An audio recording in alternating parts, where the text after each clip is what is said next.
안녕하십니까. 저는 이투스네오 영어 강사 김상길입니다. 저는 오늘 이 자리에서 간략하게 제 소개를 좀 드리고요. 조금 있으면 아이들 겨울방학이라서 그거에 맞춰서 공부하는 방법이라든지 아니면 교재를 선정하는 방법이라든지 다양하게 좀 설명을 드릴 테니까 잘 좀 들어주시고요. 꼭 실천하는 게 중요한 거 잘 아시죠? 일단 제 소개부터 잠깐 드리면 저는 고려대학교 법학과를 나왔고요. 그리고 강남 메가스터디 재수반, 그리고 대치 러셀, 강남 러셀, 분당 러셀 등지에서 강의를 하다가 올해부터 이투스네오에 합류하게 되었습니다. 일단 저는 고려대학교 법학과를 나왔는데 영어를 가리키게 된 게 약간 의구심이 생기실 수 있어서 설명을 좀 드리자면 저는 어려서 중3 때부터 고3 때까지 한국에서 미국인하고 함께 살았습니다. 그래서 자연스럽게 영어 문화에 노출되었고요. 영어에 대해서 흥미와 관심을 갖게 되었고 대학을 졸업하고 나서 그 관심과 흥미를 이용해서 강의를 하게 되었습니다. 이제 학생들이 많이 물어보거든요. 영어에 대해서 어떻게 공부하는 게 좋냐? 저에게 영어 공부라는 것은 항상 새로운 것 같아요.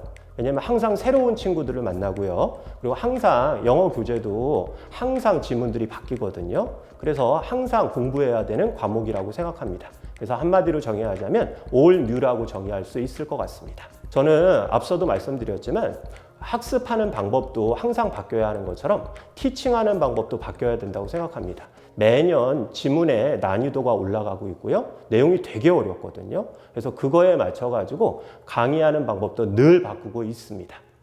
자, 우선적으로 고등학교 1학년 학생들, 그죠? 예비 고1 학생들 학습법에 관해서 얘기해 드릴 텐데요.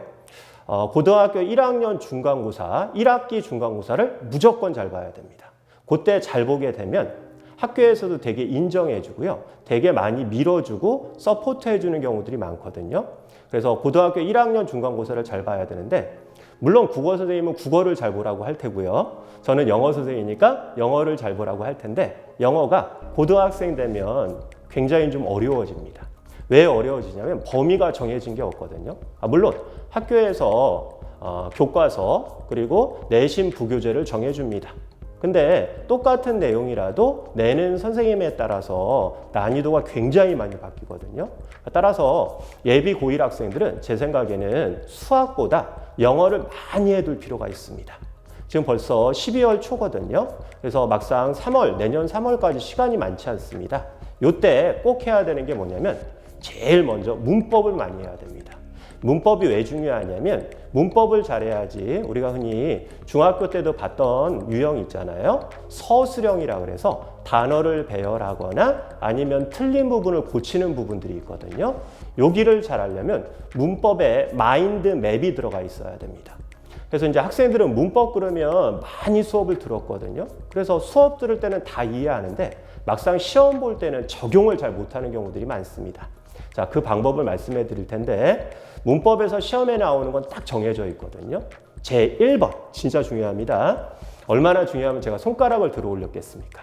1번은 관계대명사를 완벽하게 익힐 줄 알아야 됩니다. 왜냐하면 우리말에는 관계대명사라는 용어가 없기 때문에 영어에서는 무조건 시험에 나오는 파트거든요. 근데 이 관계대명사를 객관식에서만 맞출 정도의 실력으로 해서는 안 되고요. 이 관계대명사를 이용해서 영작을 할 수 있는 수준이 돼야 됩니다. 그다음 두 번째는 수동태를 정확하게 이해해야 됩니다. 수동태라는 말이 우리 국어에서는 크게 발달된 언어가 아니기 때문에 영어에서는 약간 낯설게 느껴질 수 있거든요. 특히 아이들은 수동태라는 말을 많이 들었지만 수동태의 개념 정리가 안 된 학생들이 많습니다. 예를 들어서 어떤 학생들에게 수동태가 뭐야? 정의해봐 이렇게 물어봤을 때 제대로 대답할 수 있는 학생들이 몇 없거든요. 그래서 그런 개념을 잘 잡으셔야 됩니다. 그리고 세 번째는 중요한 게 뭐냐면 준동사를 잘해야 됩니다. 준동사 그러면 약간 용어가 낯설어서 어려워하는 학생들이 있는데 아무것도 아닙니다. 왜 이런 거 있잖아요. 동사 앞에다 to 같은 거 붙이는 거, to 부정사. 동사에다 ing 같은 거 붙이는 거, 현재 분사. 또 동사에다 ed 같은 거 붙이는 거, 과거 분사. 이런 것들을 정확하게 개념 정의해서 이것을 이용해서 라이팅을 할 줄 알아야 됩니다. 학교 내신이요. 그대로 본문만 달달 외워서는 성적이 안 나오는 거 경험해 보셨죠? 본문의 내용을 많이 바꿔서 내거든요. 이게 요새 선생님들의 내신 트렌드니까 그거를 제대로 하기 위해서는 정확하게 문법의 마인드맵, 제가 말씀드린 세 가지는 무조건 익히시고 올라가셔야 됩니다. 그리고 이제 두 번째, 고2 학생들, 예비 고2 학생들 같은 경우는 1학년 때 문법 많이 했거든요. 그래서 문법만 하다 보면 내신 영어만 잘하는 경우가 많아요. 그래서 이제 두 가지를 준비하셔야 되는데, 첫 번째는 뭐냐면 의외로 단어가 수준이 많이 올라갑니다. 고2 모의고사 보면 제일 큰 차이점이 뭐냐면 고1 때와 다른 게 뭐냐면 단어의 양이 굉장히 많이 늘어나거든요. 단어 공부 많이 하셔야 됩니다. 근데 단어 공부할 때 제가 잠깐 팁을 드리면, 어떤 단어가 나오면 이 단어하고 동의어나 반의어를 노트에다 정리하는 연습을 꼭 하셔야 됩니다. 그래서 제가 만약에 칠판이 있었으면 하나 보여드렸을 텐데 오늘은 그냥 그거는 생략하고 넘어가기로 하겠습니다. 그리고 이제 두 번째는 뭐냐면 이제 예비 고2 학생들 1년 지나면 고3이 되거든요. 근데 막상 고3 돼서 수능 공부 준비하려고 그러면 되게 막연하거든요. 왜냐면 그동안 내신 성적만 받으려고 달달 외우거나 문법 공부만 했거든요. 그래서 고2 때부터는 슬슬 수능에서 자주 나오는 유형들, 쉽게 말해서 어렵게 풀 수밖에 없는 유형들을 공부해야 됩니다. 첫 번째는 뭐냐? 빈칸 준비하셔야 됩니다. 빈칸. 그리고 이제 두 번째는 뭐냐면 사실은 빈칸보다 학생들이 어려워하는 유형이 있죠. 그게 뭐냐면 문장을 삽입하거나 끼워 넣는 거 있거든요. 사실은 선생님들도 그런 문제 실제로 풀 때 굉장히 어려움 많이 느끼거든요. 그래서 이런 것들, 빈칸하고 문장 위치 삽입. 그리고 세 번째는 뭐냐면 주로 모의고사 21번에 등장하는 유형이거든요. 제가 21번 그러니까 떠오르는 게 있나요? 그렇죠. 네, 문맥상 의미를 추론하는 유형이 있거든요. 이거는 사실 영어만 잘해서는 안 되고 약간의 국어 능력이 필요하거든요. 그래서 이 세 가지는 미리 준비하고 고3이 되면 되게 좋을 것 같습니다. 자, 그리고 이제 마지막으로 고3, 예비 고3들에 관해서 얘기는 조금만 길게 하겠습니다. 자, 우선적으로 고1, 2 때 했던 공부를 무조건 복습하셔야 됩니다. 3학년 돼서는 그거를 복습할 시간도 없고요. 사실 학교나 학원에서 이거를 다 안다고 생각하고 진도를 나갈 수밖에 없거든요. 그래서 문법하고 그동안 정리한 어휘를 꼭 노트에다 한번 옮겨 적으면 되게 좋습니다. 사실은 공부 잘하는 친구들 보면 수능장에 갈 때 책을 갖고 가는 친구들보다는 자기 노트를 들고 가는 친구들이 많거든요. 그래서 문법하고 그리고 어휘 자기가 정리하는 노트를 만들 필요가 있습니다. 그 다음 이제 두 번째는 뭐냐면 유형별로 접근할 필요가 있습니다. 자, 첫 번째 빈칸, 그리고 두 번째 순서 배열, 그리고 세 번째 문장 삽입. 이 얘기는 제가 조금 전에 고2 과정에서도 얘기 드렸는데 고3 과정에서는 요거를 연습하셔야 됩니다. 이런 유형들의 답이 나오는 근거를 찾아야 됩니다. 사실 지문이 10줄 이상 나오거든요. 그거를 그대로 다 읽은 다음에 풀려고 그러면 의외로 시간 부족을 되게 많이 느낍니다. 아마 지금 제가 말하고 있는 거를 듣고 있는 학생들 중에서도 맞아, 나는 모의고사 볼 때 시간이 너무 부족해 하는 학생들이 있을 겁니다. 이런 학생들은 빨리 답의 근거 찾는 연습을 해야 됩니다. 그래서 답의 근거를 찾는 방법 세 가지가 있거든요. 그거는 제가 현장 강의에서 자세하게 설명해 드리기로 하겠습니다. 그럼 제가 가르치는 학생들 중에서 기억에 남는 친구 3명만 얘기하겠습니다. 우선적으로 이제 2명은 뭐냐면 공부를 잘했던 친구들입니다. 원래부터. 한 친구는 뭐냐면 재수를 해서 서울대 경제학부를 합격했습니다. 그리고 또 한 친구는 뭐냐면 재수를 해서 연세대 경영학과에 합격한 친구였거든요. 근데 이 친구들은 원래 공부를 잘했습니다. 근데 이제 둘 다 재수할 때 제 수업을 들었는데요. 요 두 학생을 제가 얘기하는 이유가 뭐냐면 약간 스타일이 달라서 그렇습니다. 물론 이제 영어 때문에 한 명은 서울대 가고 한 명은 연세대 갔다는 얘기는 아니니까 오해하지 마시고요. 한 학생은 서울대 경제학부에 합격한 친구인데요. 지금 군대에 있습니다. 이 친구는 사실 실력이 좋은데도요. 항상 맨 앞자리에서 겸손하게 제 수업을 다 필기하고 받아 적더라고요. 그래서 저는 원래부터 학습 습관이 좋은 친구구나 하고 지나갔는데요. 한 6월이 지나고 나서 저를 찾아오더라고요. 그 전까지는 이 친구의 존재를 잘 몰랐었거든요. 근데 이 친구가 찾아오더니만 그동안 제가 강의한 4개월 동안의 강의 내용을 싹 다 질문하더라고요. 그래서 제가 궁금해서 물어봤습니다. 너는 실력도 좋은데 왜 이렇게 열심히 해? 그러니까 왠지 선생님한테 믿음이 가서 자꾸 열심히 하게 되었고, 그 결과 얘가 고3 때는 영어 실력이 영어 2등급이었거든요.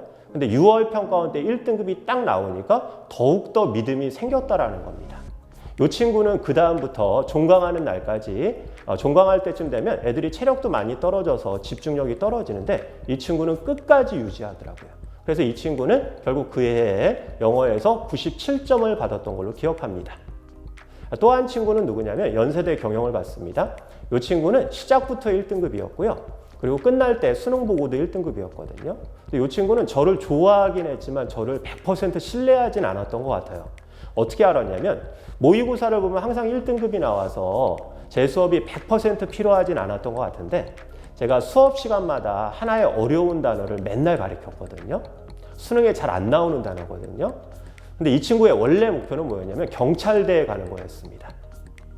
근데 제가 늘 가르쳤던 문제가 1번 단어 문제로 나왔거든요. 대부분의 학생들이 틀린 단어가 있습니다. 근데 이 친구는 제가 맞췄을 줄 알았거든요. 왜냐면 이제 수업 들을 때 항상 밝은 표정으로 있어서 잘 소화한다고 생각했거든요. 그래서 경찰대 문제에서 1번에 그거 나온 거 보고 그 친구한테 물어봤습니다. 맞췄어? 그랬더니만 틀렸다고 하더라고요. 결국은 그 친구는 경찰대 시험에서 영어 때문에 떨어졌습니다. 제가 이 말씀 드리는 이유는 뭐냐면, 앞에 있는 강사의 실력보다 더 중요한 건 뭐냐면, 학생들이 앞에 있는 선생님을 100% 신뢰하고 저 사람이 하는 말이 무조건 시험에 나온다라는 자세로 수업을 들어야지 머릿속에 들어온다라는 겁니다. 그래서 이 두 친구 예를 들었고요. 그래서 저를 제일 많이 믿었던 친구는 누구냐면, 조금 오래됐는데 이 친구는 한체대에 합격을 했습니다. 이 친구는 이제 체육이 목표이고 주특기였던 친구인데요. 이 친구가 고3 때 겨울방학이죠. 제 기억엔 12월 말로 기억하는데요. 되게 조금 안 좋은 표정으로 저를 찾아왔더라고요. 영어 단과를 듣겠다고. 근데 그래서 제가 이제 처음 와서 상담을 했죠. 너 모의고사 보면 몇 점 나와? 그러니까 16점 나온다고 그러더라고요. 그래서 제가 좀 어이없어서 야, 한 줄로 줄 세워도 20점은 나오겠다 했더니만 되게 화를 내더라고요. 선생님, 제가 한 줄로 세워봤는데 12점 나오더라고요. 그러면서 화를 내더라고요. 그래서 그 친구를 제가 가르쳤는데, 사실은 그 친구는 사실 저한테 배워서는 안 됐어요. 왜냐하면 그때 제가 했던 단과가 고3 단과가 2반이었는데 대부분이 1, 2등급인 학생들 대상으로 강의한 거라서 14점, 16점 받는 친구가 듣기에는 너무 힘들었거든요. 그래서 저는 중간에 한 2달 듣다가 그만둘 줄 알았거든요. 근데 끝까지 다니더라고요. 한 6월쯤에 봤는데 표정이 항상 어둡더라고요. 9월에도 어두웠습니다. 그리고 수능 보러 가기 전에 했던 수업에도 어두웠습니다. 그래서 저는 그 친구가 진짜 잘 못 볼 줄 알았거든요. 근데 수능 끝나고 나서 바로 연락 오더라고요. 그의 수능 문제 어려웠는데 82점 받고 그 당시에 2등급 커트라인에 걸려서 한체대에 합격했던 걸로 기억합니다. 이 친구는 저를 끝까지 믿은 거죠. 14점, 16점이 82점까지 올라갔습니다. 그래서 끝까지 믿고 하는 학생들에게는 저는 한 줄기 구원과 같은 존재가 될 테고요. 저를 믿지 않는 학생들은 그죠? 들으면 그냥 즐거운 수업이 될 겁니다. 자, 이렇게 해서 고1, 2, 3에 관해서 짤막하게 학습법을 얘기해 드렸는데요. 제일 중요한 건 뭐냐면 듣고 잊어버려서는 안 되고 실천하는 게 되게 중요합니다. 사실은 일주일 이상만 자기가 꾸준하게 실천하면 하지 말라 그래도 겨울방학 동안에 계속 이어서 하거든요. 근데 하루하고 하루 쉬고 하루하고 하루 쉬다 보면 2주를 못 넘겨서 포기하게 됩니다. 그러면 그 중요한 겨울방학이 되게 금방 지나가 버리거든요. 의외로 학생들이 성적이 제일 많이 올라가는 시기가 언제냐면 겨울방학입니다. 겨울방학이 의외로 공부하려고 마음 먹으면 그죠? 시간이 많이 확보될 수 있는 시간이거든요. 그래서 실천하는 거 가장 중요하다는 얘기 꼭 해드리고요. 사실 제가 이렇게 얘기하는 거 오늘 처음 본 사람이 이런 얘기하니까 얼마나 와닿을까 이런 생각 들 수 있는데요. 제일 중요한 건 뭐냐면 여기서 말하는 사람이 말하는 걸 믿는 게 진짜 중요합니다. 옛날에 그 스카이캐슬이라는 프로그램이 있었잖아요. 거기서 아주 유명한 대사 한마디 하고 제가 하고 싶은 얘기 마무리하겠습니다. 전적으로 믿으셔야 됩니다. 네, 감사합니다.